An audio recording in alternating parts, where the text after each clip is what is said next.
मंच पर उपस्थित भारतीय जनता पार्टी राष्ट्रीय लोकदल से जुड़े हुए हमारे सभी माननीय जनप्रतिनिधिगण, पदाधिकारीगण और लोकप्रिय प्रत्याशी, एनडीए की लोकप्रिय प्रत्याशी श्रीमती मिथिलेश पाल जी का समर्थन करने के लिए उपस्थित मीरापुर के मेरे सभी बहनों और भाइयों, सूर्य षष्ठी और दीपावली के उपरांत अब कार्तिक पूर्णिमा के स्नान की बारी आई है। गंगा मैया को कोटि कोटि नमन करते हुए भागवत भूमि सुख तीर्थ की इस पावन धरा को नमन करते हुए मैं आप सबका हृदय से अभिनंदन करता हूं, आपका स्वागत करता हूं। बहनों और भाइयों, कितना पुराना इतिहास है मां गंगा का। इस धरती माता के साथ हमारे इतिहास को जोड़ता है। विगत 5000 वर्षों से सुख तीर्थ, जिसे हम शुक्रताल के रूप में जानते हैं, दुनिया का कोई भी भागवतकार कथा व्यास बनने की विशेषज्ञता का पहला प्रमाण होता है कि इस पावन सुख तीर्थ में आकर के अपनी भागवत कथा का वाचन करें, और जब यहां वाचन कर लेगा तभी वह एक कथा व्यास के रूप में भागवतकार कहलाया जाएगा। 5000 वर्ष पहले महाराज परीक्षित को इसी पावन भूमि पर महाराज सुखदेव ने इस पावन कथा को सुनाया था। मुक्ति प्रदान करने वाली ये पावन कथा 5000 वर्ष से कोटि कोटि मानवों का, सनातन धर्मावलंबियों की मुक्ति का मार्ग प्रशस्त करते हुए उन्हें जीवन पथ पर आगे बढ़ने के लिए प्रेरित कर रहा है। और इस पुण्य क्षेत्र में कार्तिक पूर्णिमा का स्नान सुख तीर्थ में, गढ़मुक्तेश्वर में, मां गंगा के आंचल में जहां कहीं भी जगह मिलेगी हर श्रद्धालु जाकर के स्नान करेगा। लेकिन बहनों और भाइयों, आपका पर्व और त्योहार आता है और पीड़ा होती है समाजवादी पार्टी को कि ये पर्व और त्योहार कैसे सुख और शांति से मना देंगे।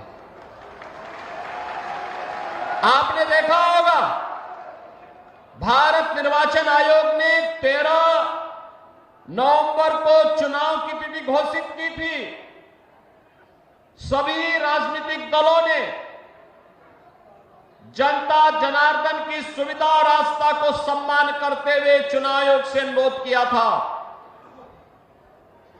कि ये चुनाव की तिथि आगे बढ़ा दी जाए, क्योंकि 11 नवंबर से ही हमारा पश्चिमी उत्तर प्रदेश, मुजफ्फरनगर, शामली, गाजियाबाद, मुरादाबाद, संभल, अमरोहा और आसपास के क्षेत्र के श्रद्धालु गंगा स्नान करने के लिए सुख तीर्थ पर या फिर गढ़मुक्तेश्वर में या टिकरी में जाकर के वहां रात्रि निवास करते हैं, वहां प्रवास करते हैं, कुछ घंटे मां गंगा के आंचल में व्यतीत करते हैं।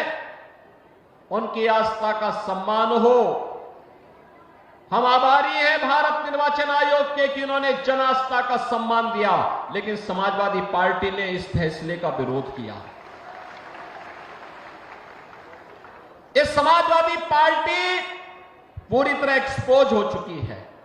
पहले तो सपा और कांग्रेस में एक प्रकार का तलाक सा हो गया है, दोनों ने छोड़ दिया है। दोनों में फिर से वही खटपट शुरू हो गई है। क्योंकि लोकसभा चुनाव में इन्होंने आपके बीच में कहा था खटाखट खटाखट। एक खटाखट का लाभ मिला क्या किसी को? मिला क्या इनके खटाखट का लाभ? बहनों और भाइयों, अब दोनों में खटपट शुरू हो गई और उसी की तैयारी है, उसी का आह्वान करने के लिए आज हम आए हैं। उन्होंने खटाखट के नाम पर आपको बहकाया, जनता जनार्दन को गुमराह किया, गलत मार्ग पर ले जाने का कुत्सित प्रयास किया। अवसर है अब इस समाजवादी पार्टी का सपाचट करने का। याद करिए, ये वही समाजवादी पार्टी है और इनके प्रत्याशी मुजफ्फरनगर दंगे का सरगना भी तो है। बहनों और भाइयों, हथियारों का जखीरा बरामद हुआ था और याद करिए, तब समाजवादी पार्टी की सरकार के मुखिया और आज के समाजवादी पार्टी के भी मुखिया उन दंगाइयों को अपने सरकारी आवास पे बुला करके सम्मानित कर रहे थे। बहनों और भाइयों, आपने देखा होगा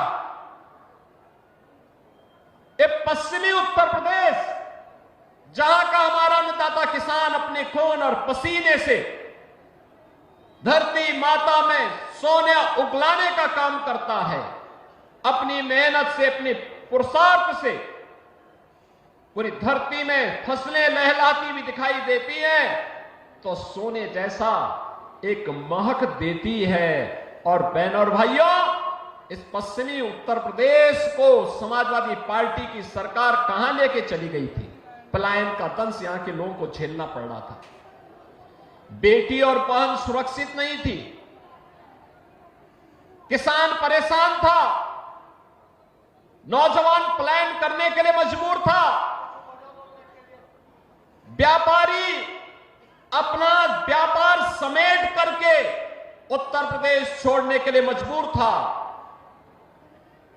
और समाजवादी पार्टी समाज को बांट करके सत्ता संचालन करने के लिए तब भी पूरी ताकत लगा रही थी। लेकिन आज मैं आपसे कह सकता हूं बहनों और भाइयों, पिछले 7.5 वर्ष के अंदर भारतीय जनता पार्टी और एनडीए की सरकार प्रदेश में है। आपने देखा होगा, बेटी और बहन की सुरक्षा के साथ कोई खिलवाड़ नहीं कर सकता। उसे मालूम है बेटी और बहन की इज्जत के साथ खिलवाड़ करेंगे तो इसके दुष्परिणाम क्या होने जा रहे हैं। उसे मालूम है कि बेटी और बहन की इज्जत के साथ खिलवाड़ करने की कीमत किस रूप में उसे चुकानी पड़ेगी। उसे मालूम है एक व्यापारी की सुरक्षा में सेंध लगाने का दुष्परिणाम क्या होने जा रहा है। उसे मालूम है एक अन्नदाता किसान के बैल को और भैंसे को चुराने की कीमत उसे क्या चुकानी पड़ेगी, उसकी मोटर को चुराने की कीमत उसे क्या चुकानी पड़ेगी। उसे मालूम है कि दंगों की कीमत किस रूप में उसे चुकानी पड़ेगी। अब तो दंगा नहीं हो रहा पश्चिमी उत्तर प्रदेश में, अब तो किराना में पलायन भी नहीं हो रहा है, अब तो यहां व्यापार फल फूल रहा है, अब तो यहां पे 4 लेन, 6 लेन, 12 लेन के एक्सप्रेस हाईवे बन रहे हैं और अब तो रैपिड रेल भी सचपट रूप से मेरठ से दिल्ली की दूरी तय कर ली है और ईश्वर चाहेंगे मां गंगा की कृपा होगी तो मुजफ्फरनगर भी बहुत जल्दी इस सुविधा का लाभ प्राप्त करने के दिशा में अग्रसर होगा। अब तो यहां स्पोर्ट्स यूनिवर्सिटी बन रही है, सहारनपुर में भी एक विश्वविद्यालय मां शाकंभरी के नाम पे बन गया है और अन्नदाता किसानों को, बहनों और भाइयों, अन्नदाता किसान 1995 से 2017 तक 22 वर्ष में जितना गन्ना मूल्य का भुगतान हुआ उससे कई ज्यादा हमने 7 वर्ष में 2,53,000 करोड़ रुपए का गन्ना मूल्य का भुगतान अपने अन्नदाता किसानों के खाते में करवाने का काम किया है। बहनों और भाइयों, आज अन्नदाता किसान सम्मान निधि का लाभ प्राप्त कर रहा है। आज अन्नदाता किसान को हम लोगों ने निजी ट्यूबवेल वाले जितने भी किसान थे उनसे कह दिया है, मार्च 23 के बाद का एक भी पैसा उन्हें भुगतान नहीं करना है, सरकार उसका भुगतान कर रही है। बहनों और भाइयों, आज सरकार ने युवाओं के लिए तमाम प्रकार के कार्यक्रम आगे बढ़ाए हैं। उन्हें स्मार्टफोन और टैबलेट दे करके उन्हें डिजिटली सक्षम बनाने की दिशा में सरकार के कदम आगे बढ़े हैं। बेटी के लिए मुख्यमंत्री कन्या सुमंगला योजना और मुख्यमंत्री सामूहिक विवाह की योजना भी है। तो चीनी मिलों के पुनरुद्धार के कार्यक्रम को भी आगे बढ़ाने के लिए हम लोगों ने शुरुआत की थी। ये मेरा सौभाग्य है कि किसानों के मसीहा भारत रत्न चौधरी चरण सिंह जी की पावन कर्मभूमि छपरौली की चीनी मिल से हम लोगों ने शुरुआत की थी और मोराना की चीनी मिल होते हुए आगे सिलसिला लगातार आगे बढ़ता रहेगा। हमारा अन्नदाता किसान अपनी मेहनत से, अपने पौरुष से इस धरती माता को लहला करके भारत का पेट भरने का कार्य करता है, तो उसको किसी के सामने हाथ नहीं फैलाना है। उसकी मनसा के अनुरूप कार्य ये डबल इंजन की सरकार करेगी और वही आश्वासन देने के लिए आज हम सब आपके बीच आए हैं। बहनों और भाइयों, मैं तो आपसे एक ही बात कहना चाहता हूं। अक्सर मैं देखता हूं, मैं एक बार इसी मुजफ्फरनगर की तरफ में आया था। मुझे यहां पर एक कार्यकर्ता उस समय बोल रहा था, मैं यहां भाषण कर रहा था, तब तक पब्लिक के बीच से नारा आ रहा था। वो कह रहा था कि 12 से 17 के बीच में एक नारा चलता था और वह नारा होता था, जिस गाड़ी पर सपा का झंडा समझो बैठा है कोई। और बहनों और भाइयों, आज मैं कह सकता हूं कि जहां दिखे सपाई वहां बिटिया घबराई। आपने देखा होगा उनके कारनामों को। अयोध्या में नजारा आपने देखा होगा, कन्नौज में देखा होगा। ये नया ब्रांड है समाजवादी पार्टी का, ये नया ब्रांड है इनका। इनको लोग लाज नहीं, ये आस्था के साथ खिलवाड़ करने वाले लोग हैं। बेटी और बहन की सुरक्षा में सेंध लगाने वाले लोग हैं। इनके वास्तविक संस्कार देखने हैं तो समाजवादी पार्टी के मीडिया सेल के सोशल मीडिया हैंडल को देखिए, कितनी घटिया स्तर की बातों को ये लोग करते हैं। ये समाजवादी पार्टी के वास्तविक चरित्र को दिखाता है। और बहनों और भाइयों, मैं आप सबको इस बात के लिए आज कहने के लिए आया हूं, डबल इंजन की सरकार बेटी और बहन की सुरक्षा के साथ किसी को खिलवाड़ नहीं करने देगी।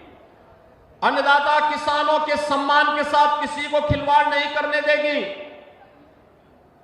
व्यापारियों की सुरक्षा में किसी को सेंध नहीं लगाने देगी।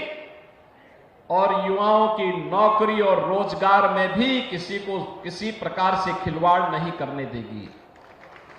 और अभी तो मुजफ्फरनगर की नई खबर आने वाली है, 60,000 से अधिक पुलिस भर्ती के परिणाम आने वाले हैं। और याद रखना, खेलते यहां के नौजवान हैं। अपने योग्यता के बल पर जो पहले उपेक्षित हो जाते थे, अब तो मुजफ्फरनगर, मेरठ, बागपत, शामली, बुलंदशहर, इन जनपदों के युवा बड़े पैमाने पर भर्ती होते। कोई रोक टोक नहीं, कोई भेदभाव नहीं, बड़े पैमाने पर भर्ती होने वाले हैं। और परिणाम हम बहुत शीघ्र देने जा रहे हैं। 60,200 पद पर एक साथ भर्ती हो रही है, और बहनों और भाइयों, इसीलिए मैं आपसे कहने के लिए आया हूं युवाओं के लिए सरकारी नौकरी भी है, तो खिलाड़ियों के लिए भी हम लोगों ने एक पॉलिसी बना करके उन्हें नौकरी देने की कार्रवाई को आगे बढ़ाया है। अब यहां का खिलाड़ी जो ओलंपिक में, एशियन गेम्स में, कॉमनवेल्थ में, वर्ल्ड चैंपियनशिप में मेडल जीतता देश के लिए, उत्तर प्रदेश सरकार पैसा भी देती है और साथ साथ नौकरी भी देती है। प्रीतिपाल की चर्चा यहां पर जयंत जी कर रहे थे। बहनों और भाइयों, मैं स्वयं इन खिलाड़ियों को मैंने लखनऊ में आमंत्रित किया था और लखनऊ में आमंत्रित करके उन्हें सम्मानित किया था, धनराशि भी दी थी और मैंने कहा था पॉलिसी के अंतर्गत आवेदन करिए, आपको नौकरी की गारंटी ये सरकार देगी, क्योंकि आपकी सरकार है। ये उपचुनाव उसी परसेप्शन को ठीक करने के लिए आपके बीच हमें लोग आए हैं। हम इसीलिए आपके बीच में आए हैं। देश के अंदर मैसेज साफ होना चाहिए, संदेश साफ होना चाहिए, स्पष्ट होना चाहिए। हमें गुंडे और दंगाई नहीं चाहिए, हमें अराजक तत्व नहीं चाहिए, विकास के बैरियर को हटाने वाले लोग चाहिए, किसानों का सम्मान करने वाले लोग चाहिए, व्यापारियों की सुरक्षा देने वाले, बेटी और बहन का सम्मान करने वाले लोग चाहिए। और केवल एनडीए की, भारतीय जनता पार्टी नेतृत्व की, भाजपा और आरएलडी की सरकार ये गारंटी आपको देने के लिए आज आपके बीच में आई है, आपसे कहने के लिए आई है, यह कार्य केवल यही करेंगे।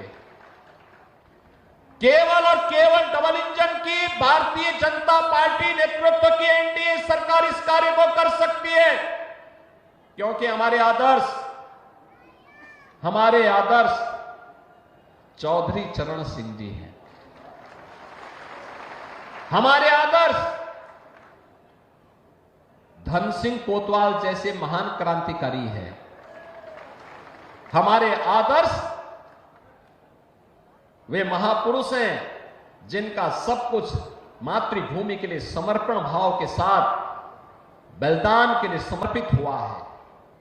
हमारे आदर्श भारत माता का वह लाल है जो अपने आप को भारत की सीमाओं की सुरक्षा करते करते अपने आप को बलिदान कर रहा है। और बहनों और भाइयों, इसीलिए हम एक ही बात कहते हैं, हर काम देश के नाम होना चाहिए, किसी व्यक्ति के लिए नहीं, जाति मत और मजहब के लिए नहीं। और मोदी जी ने इसीलिए आप सबसे कहा, मोदी जी ने जब कोई योजना चलाई तो योजना का नाम भी लिखा सबका साथ और सबके विकास का।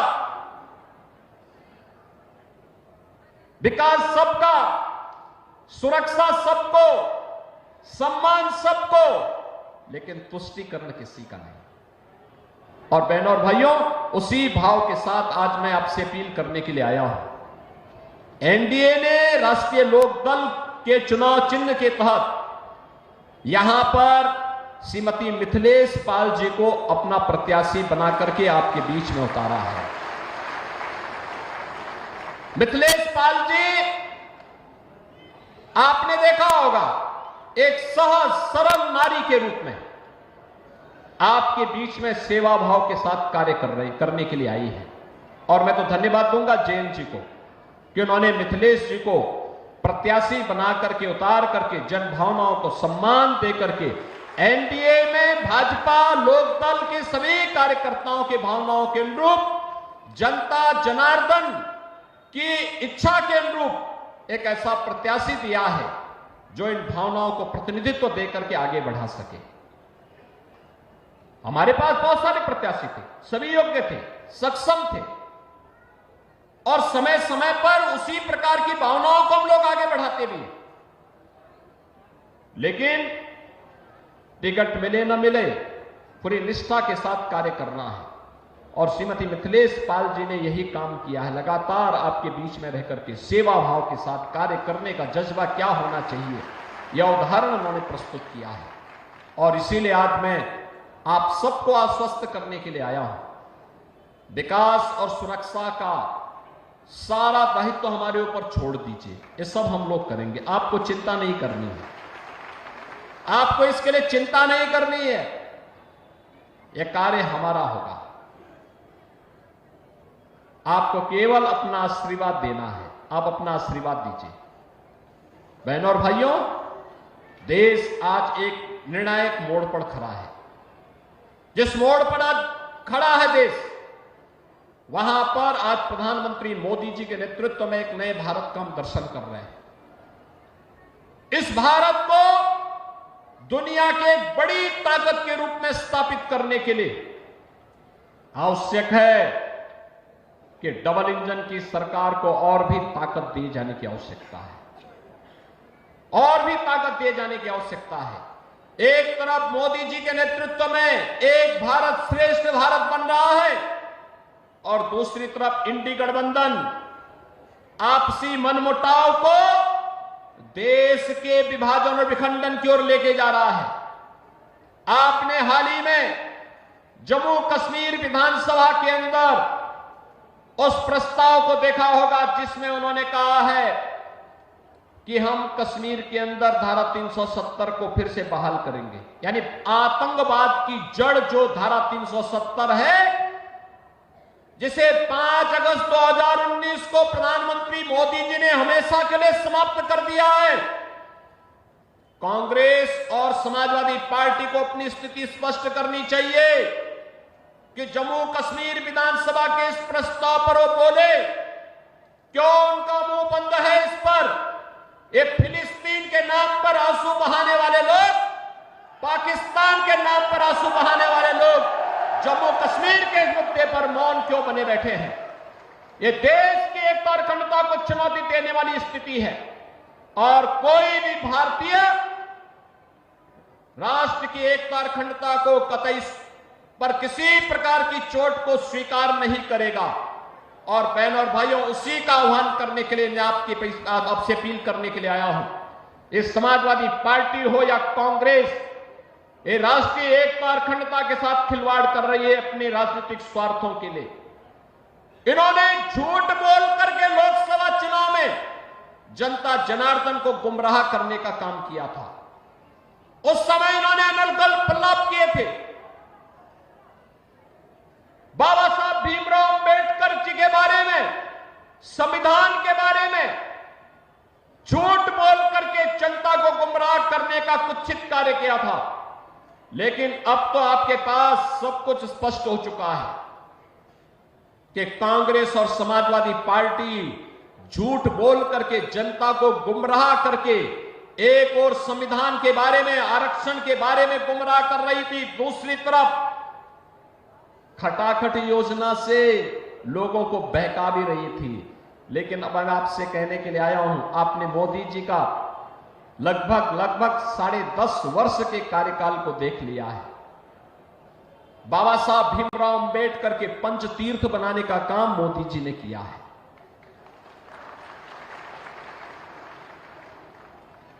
भारत रत्न के रूप में चौधरी चरण सिंह जी का सम्मान करने का काम मोदी जी के नेतृत्व में हुआ है।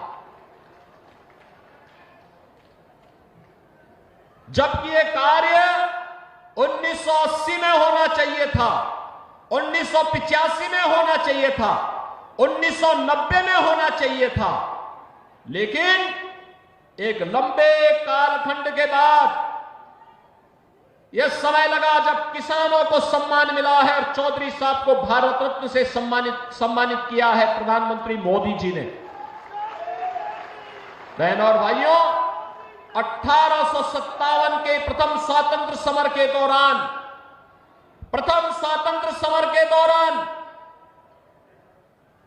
भारत के शौर्य का प्रदर्शन करके भारत की आजादी के लिए जिस महान क्रांतिकारी ने मेरठ में इस नेतृत्व को आगे बढ़ाया था, ऐसे धन सिंह कोतवाल जी के स्मारक को भी आगे बढ़ाने का काम डबल इंजन की सरकार ने किया है। और इसीलिए मैं आज आपके बीच में आया हूं आपसे कहने के लिए, यह हमारा सौभाग्य है कि उत्तर प्रदेश का पहला स्पोर्ट्स यूनिवर्सिटी हम लोग मुजफ्फरनगर लोकसभा सीट पर ही बना रहे हैं। और यह भी मेजर ध्यानचंद जो हॉकी के जादूगर थे उनके नाम पर ये वर्ल्ड क्लास फैसिलिटी हम वहां उपलब्ध कराने जा रहे हैं। हमारे यहां के खिलाड़ियों को अपनी प्रैक्टिस के लिए फिर यूरोप नहीं जाना पड़ेगा। यूरोप की सुविधा यही मेरठ में आपको मिलेगी, मुजफ्फरनगर में आपको प्राप्त होगी। वन डिस्ट्रिक्ट वन प्रोडक्ट में स्पोर्ट्स के हब के रूप में मेरठ उभरा है। जो मुजफ्फरनगर दंगों की आंच को झेलते झेलते झुलस रहा था, आज हमें प्रसन्नता होती है कि मुजफ्फरनगर अपने गन्ने की मिठास को दुनिया के अंदर पहुंचाने का काम कर रहा है। और उसी आह्वान के साथ आज हम सब आपके बीच आए हैं आपसे कहने के लिए कि बहनों और भाइयों, 20 नवंबर को चुनाव है। 20 नवंबर को चुनाव है। हमें चूकना नहीं है, चूकना नहीं है। अफवाहों के पीछे भी नहीं पड़ना है। 2013 के मुजफ्फरनगर के दंगों को अवश्य स्मरण करके रखना है। दंगा के सरगनाओं को सबक सिखाने के लिए और उनके बारूद पर पानी डालने के लिए हैंडपंप लेकर के मिथिलेश जी आए हैं। उस समय हथियारों के जखीरे इनके यहां बरामद हुए थे। हथियारों के उस जखीरे को तो हम तबाह करने ही वाले हैं, लेकिन उस बारूद के ढेर में पहले पानी हैंडपंप का पड़ेगा और उसको पूरी तरह समाप्त करने के साथ ही यहां पर डबल इंजन सरकार के लिए सहयोग करने के लिए श्रीमती मिथिलेश पाल को चुनाव विजयी बना करके भेजना है। बना के जिता के भेजेंगे, मिथिलेश जी को विजयी बना के भेजेंगे। मीरापुर के घर घर तक इस संदेश को लेके जाएंगे। भाजपा और आरएलडी के सभी कार्यकर्ता घर घर जाकर के जनता जनार्दन से अपील करेंगे, बताएंगे ना कि सुरक्षा और सम्मान के लिए, विकास और विरासत के लिए भाजपा और आरएलडी आवश्यक है, बताएंगे ना। तो इसलिए आरएलडी के प्रत्याशी के रूप में श्रीमती मिथिलेश पाल जी को भारी बहुमत से विजयी बनाने की अपील करने के लिए मैं आपके पास आया हूं। जो लोग श्रीमती मिथिलेश पाल जी को विजयी बना करके अपना आशीर्वाद देने के लिए आए हैं, हाथ खड़ा करके थोड़ा उनको आशीर्वाद दी दीजिए। मिथिलेश जी आशीर्वाद लीजिए एक बार। माता की, भारत माता की, भारत माता की, गंगे मैया की, गंगे मैया की, जय श्री राम, जय जय श्री राम।